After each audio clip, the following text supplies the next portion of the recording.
It is unique because I don't think there's any other aviary within the Caribbean that's a free flight, what they call a free flight aviary. Here, you're inside with the birds. Most of the places you go to, like zoos and aquariums, you stand on the outside and you look at the birds. Inside here is an actual interactive experience. We have keeper talks where we have one of our staff who will stand up and talk to people about the birds, tell them about where they come from, the variety of species there are within the Caribbean, because it's a Caribbean aviary, which includes birds from the Cayman Islands. And we also have a hand feeding where people can interact with them. One of the rewarding things of working here is to see some people is afraid to come inside and actually being coaxed to come in by their friends, and you manage to get them to hold one of these guys in their hand, and by the time they're ready to leave, they have to actually almost drag them out of here.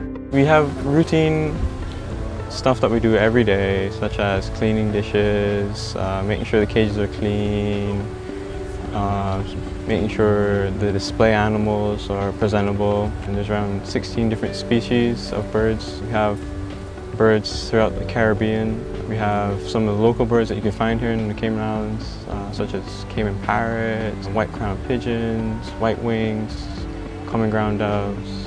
The way we get them to breed is just to feed them. Nutrition has a lot to do with it. You give them the right amount of protein and calcium and they start breeding. They can breed right through the year. We study them in terms of how they behave in captivity. In our aviary, we're privileged because we have these birds in semi-natural conditions. All the trees in the aviary are native species native to the Caribbean or the Cayman. We see how the birds behave as if they were in the wild. We know their nesting period. We know how long it takes them to incubate, what they feed on, what their behavior is with other birds.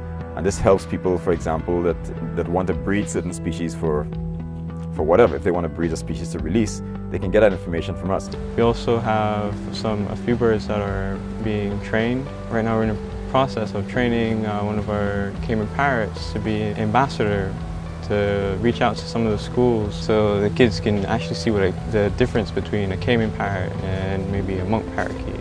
We'd like to encourage more school leavers into a career into conservation environments.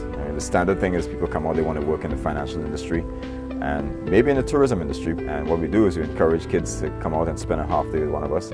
And yes, shadow one of the staff around, see what it involves, taking care of these animals, and the benefits that you get back from it, sharing the information with people. Just telling them about these animals and why they're important to us.